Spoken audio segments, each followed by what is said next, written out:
Good morning, welcome back to my channel GS World Group Sandesh. आज हम लोग current से संबंधित प्रश्नों की व्याख्या करेंगे। आर्थिक सर्वे वित्त वर्ष 2022 में कितने प्रतिशत जीडीपी विकास दर का अनुमान लगाया गया है? तो 9.2%। काफ़ी इंपॉर्टेंट है, डाटा से संबंधित प्रश्न है और एग्जाम में पूछा जाता है। और वित्त वर्ष 2022-23 के लिए 8 से 8.5% जीडीपी विकास दर का अनुमान लगाया गया है।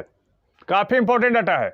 और कृषि क्षेत्र में 3.9% विकास दर रहने का अनुमान लगाया गया है कृषि क्षेत्र में। और औद्योगिक विकास दर 11.8% तथा सेवा क्षेत्र में 8.2% वृद्धि रहने का अनुमान लगाया गया है। अब आप पूछेंगे कि सर जीडीपी क्या होता है, आप बताओ। तो जीडीपी होता है एक देश की सीमा के अंदर किसी भी दी हुई समय अवधि में एक वर्ष में उत्पादित अंतिम वस्तुओं और सेवाओं का कुल बाजार या मौद्रिक मूल्य उस देश का जीडीपी होता है। क्या होता है? जीडीपी।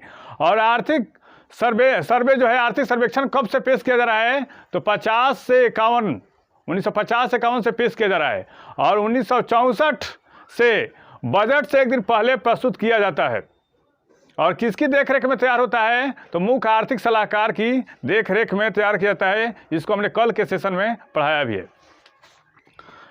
विश्व उपेक्षित उष्णकटिबंधीय रोग दिवस कब मनाया जाता है? तो 30 जनवरी को। और इस वर्ष इसकी थीम क्या है? Achieving health equality to the neglect of poverty related disease है। और ये रोग किससे फैलते हैं? ये रोग फैलते हैं बैक्टीरिया से, परजीवी से, कवक तथा विषाक्त पदार्थों से फैलते हैं। और इनमें कौन कौन इस रोग की श्रेणी में आते हैं? तो डेंगू, ट्रेकोमा, लिस्मेनिया ऐसे रोग आते हैं। और ये ऐसे जगह पे ये रोग जो है ऐसे जगह के लोगों को फैलते हैं जहाँ पर स्वच्छ पानी का अभाव हो, स्वच्छ पानी नहीं मिल पाता हो।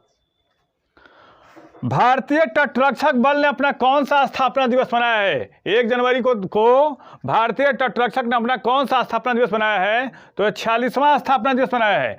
और इसकी स्थापना कब की गई थी? तटरक्षक बल की स्थापना 1978 में की गई थी।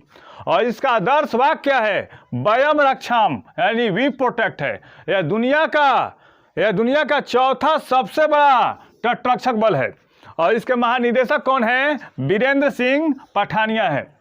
और हाल ही में एक चर्चित पुस्तक जो लिखी गई है, फियरलेस गवर्नेंस, किसकी पुस्तक है? तो किरण बेदी। और भारत की प्रथम महिला आईपीएस कौन थी? तो किरण बेदी थी। चेस्ली क्रिस्टा का निधन हो गया। वे कौन थी? Miss America 2019। और हाल ही में एक 60 मंजिली इमारत से गिरकर उनकी मृत्यु हो गई है और उनकी उम्र 30 वर्ष थी। अनुभवी ऑलराउंडर टिम ब्रेस्टन ने संन्यास ले लिया है। वे किस देश से क्रिकेटर थे? तो इंग्लैंड के क्रिकेटर थे। इंग्लैंड जब T20 विश्व कप जीता था 2010 में, उस टीम के हिस्सा भी रहे थे। उन्होंने 23 टेस्ट मैच, 85 वनडे और 34 T20 मैच खेले थे। हाल ही में चर्चा में रहे कोरोना के किस एंटीवायरल दवा को गेम चेंजर कही गई है? तो पैक्सलोविड को। जब कोरोना वेरिएंट पर अमेरिकी राष्ट्रपति जो बाइडेन ने इसका जिक्र किया था। और पूरे अमेरिका में ये जो दवा है वो गेम चेंजर के रूप में तब्दील हो गई है। और भारतीय तटरक्षक बल जो दिवस होता है वो 1 फरवरी को मनाया जाता है। हाल ही में होंडुरासु की पहली महिला राष्ट्रपति कौन बनी है? सियोमेरा कास्त्रो।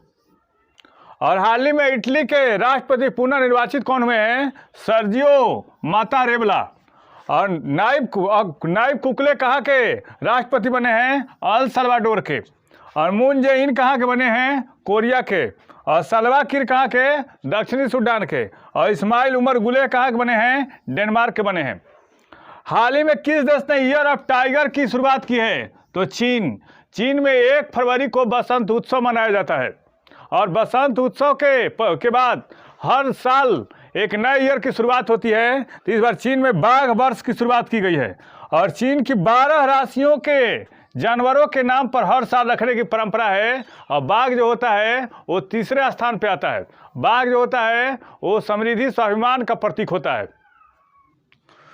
हाल ही में प्रधानमंत्री नरेंद्र मोदी ने भारत की सीमा पर पहाड़ी क्षेत्रों के लिए कौन सी योजना लॉन्च की है? तो पर्वतमाला योजना। और इन कौन कौन सी राज्यों के लिए है? ये है उत्तराखंड के लिए, हिमाचल प्रदेश के लिए, नॉर्थ ईस्ट के लिए है, नॉर्थ ईस्ट के राज्यों के लिए है, नॉर्थ ईस्ट स्टेट के लिए है। और इसमें होगा क्या? उन क्षेत्रों में इंफ्रास्ट्रक्चर, अगर ये पर्वतमाला योजना अगर की घोषणा की गई है उन क्षेत्रों के लिए, तो इससे क्या फायदा होगा? उन क्षेत्रों में जो सीमावर्ती इलाके हैं, जो दूसरे देश से सीमा लगते हैं, उन क्षेत्रों में सुरक्षा तंत्र मजबूत होगा।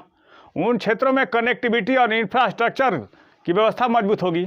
और गंगा अगर नदी अगर पहाड़ी क्षेत्र से निकलती है तो रसायन मुक्त होगी और रोजगार का अवसर मिलेगा। ये सारी सुविधाएं वहाँ पे उपलब्ध होंगी इस पर्वतमाला योजना के अंतर्गत। हाल ही में किस नाव को यूनेस्को की विरासत सूची में सम्मिलित किया गया है? हाल ही में किस नाव को यूनेस्को की विरासत सूची में सम्मिलित किया गया है? Nordic clinker boats. और ये कहाँ पाई जाती है? ये पाई जाती है यूरोप में। एक ऐसी लकड़ी से बनाई जाती है जो काफ़ी हल्की मुलायम होती है, उससे बनती है, जो काफ़ी चर्चा में है।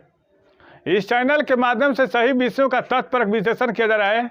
आप इस चैनल से जुड़िए, लाइक कीजिए, सब्सक्राइब कीजिए और टेलीग्राम चैनल का लिंक दिया गया है। और प्लीज़ कमेंट जरूर करें ये कैसा सेशन रहा। Thank you.